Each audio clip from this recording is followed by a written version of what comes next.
इल्लल्लाहु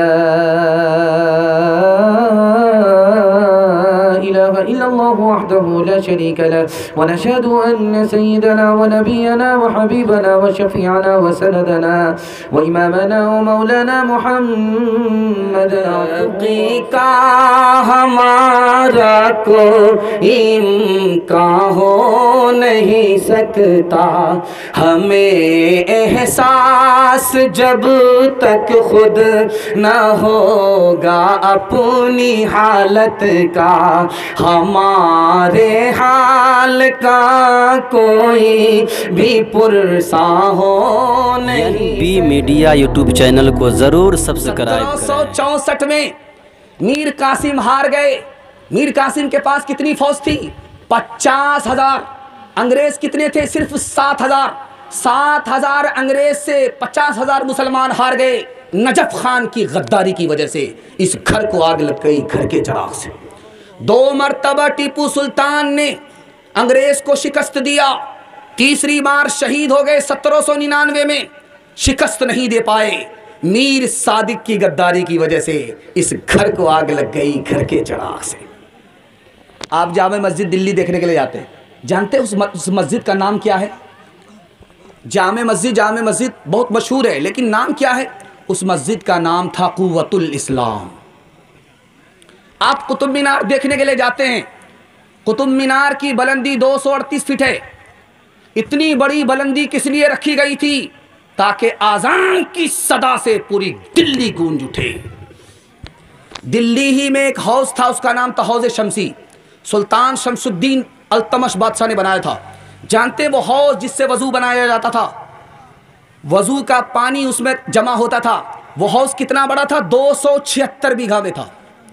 2 मील लंबा था, 1 मील चौड़ा। अब गौर कीजिए, जब इतना बड़ा वजू खाना था तो नमाजी कितने ज्यादा होंगे। एक मिसाल है, पैगाम खत्म कर रहा हूं। टीपू सुल्तान जब जिंदा थे, मुसलमानों के पास हुकूमत कितनी थी? 1,57,00,000 मुरब्बा मील। टीपू सुल्तान जैसे शहीद हुए, मुसलमानों की हुकूमत घटना शुरू हो गई। 50 साल में हुकूमत घट करके कहां पहुंच गई? 1,57,00,000 से घटकर 45 लाख मुरब्बा मील पर आ गई। हाथ उठा करके वादा कीजिए कि अगर निकाह हो रहा है तो ये इरादा करेंगे कि अल्लाह हमारी कोख से टीपू सुल्तान को पैदा फरमाए। ऐ शहीदे मर्द मैदान तुझ पे लाखों है सलाम। ऐ शहीदे मर्द मैदान ने वफा लाखों सलाम। तुझ पे लाखों रहमतें ला इंतहा तुझ पे सलाम। हिंद की किस्मत में ही रुसवाई का सामान था, वरना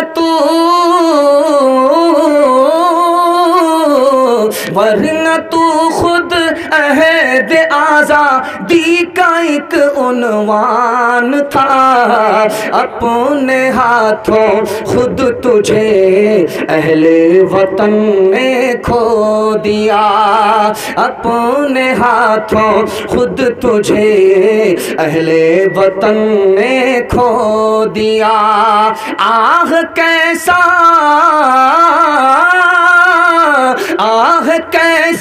बाग़बां शामे चमन ने खो दिया। ऐ शहीदे मर्द मैदान ने वफा लाखों सलाम। आज़ादी के हवाले से आखिरी पैगाम सुनने के लिए हमारा जवान तैयार है? हाथ उठा दीजिए इंशाअल्लाह। बूढ़े लोग गलती से हाथ मत उठाइएगा। आप लोग दुनिया में जवान होने वाले नहीं, सीधा जन्नत में जाकर के जवान होंगे। मुल्क के हालात ऐसे ख़राब हो चुके हैं कि मुसलमान को अंदर से तैयार होना पड़ेगा, वरना हुकूमत तो गई, वतन भी ख़तरे में। मुसलमानों को कैंप में रहना पड़ेगा, मुसलमानों का वतन भी उसके हाथ से छीन लिया जाएगा। ये बात ज़रूर है कि जो सोता है वो खोता है, जो जागता है वो पाता है। दुनिया में इनकलाब लाने वाले बहादुर, हिंदुस्तान कैसे फतह हुआ, किन लोगों ने हिंदुस्तान को फतह किया? दूसरी बार अगर नौबत आएगी हिंदुस्तान को फतह करने के लिए तो इंशाअल्लाह उन्हीं के नक्शे कदम पर हम भी चलेंगे इंशाअल्लाह। हाथ उठा दीजिए। अफ्रीका के फातेह का नाम था उक़बा बिन नाफ़े। ज़मीन को फतह करते करते जब समंदर सामने आया तो अल्लाह से कहने लगे, मालिक अगर समंदर दरमियान में नहीं आता तो तेरी ज़मीन को फतह करते करते वहाँ पहुँच जाता जहाँ सूरज ग़ुरूब होता है। इराक के फातेह का नाम था खालिद बिन वलीद। उन्होंने कहा कि तुम समझते हो कि जंग के मैदान में जाओगे तो मौत आएगी।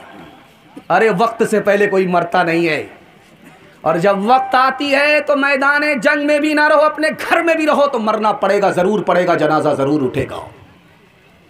तीसरी बात, ईरान के फातेह का नाम था साद बिन अबी वक्कास। सामने दरिया है, कश्ती नहीं है। लोगों से कहा कि दरिया में घोड़े डाल दो, का पानी बहुत ज़्यादा है। कहा कि खुदा अपने दुश्मन को फतह दे दे, अपने दोस्त को शिकस्त दे दे, ये हो नहीं सकता। इस दरिया पर अल्लाह का हुक्म चलता है, घोड़े को दरिया में डाल दो। अंदलुस के फातेह का नाम था तारिक बिन ज़ियाद। उन्होंने क्या कहा कि ओ मुसलमानों, बुज़दिली से निकलो, बहादुर बनो, थोड़ी सी हिम्मत दिखाओ, सिर्फ थोड़ी सी हिम्मत, पूरी दुनिया का तख्त ताज तुम्हारे कदमों में आएगा। अगर थोड़ी सी बुज़दिली दिखाओगे, कम हिम्मत बनोगे, दुनिया की सफर हस्ती से तुम्हारा नाम मिट जाएगा। सिंध के फातेह का नाम था मोहम्मद बिन कासिम। मोहम्मद बिन कासिम की फ़ौज ने हाथ जोड़ लिया, हम लोग 6000 हैं, सामने जो राजा दाहिर है 3 लाख फौज लेकर के खड़ा है, हम उनसे कैसे मुकाबला करें। मोहम्मद बिन कासिम ने कहा कि अरे तादाद से कुछ नहीं होता, असल में इस्तेदाद से होता है। आसमान की तरफ सर उठाओ, देखो सितारे कितने ज़्यादा हैं, चांद अकेला है, एक अकेला चांद सितारों पर भारी है। तादाद से कुछ नहीं होता। ये राजा जो तुम्हारे मुकाबले लड़ने के लिए आया है, इसने अपनी बेटी से निकाह किया, अपने बहन से निकाह किया है, ये जिनाकार है, पापी है, ये करोड़ की तादाद लेकर के आएगा, ये शिकस्त खाएगा, तुमको शिकस्त नहीं दे सकता।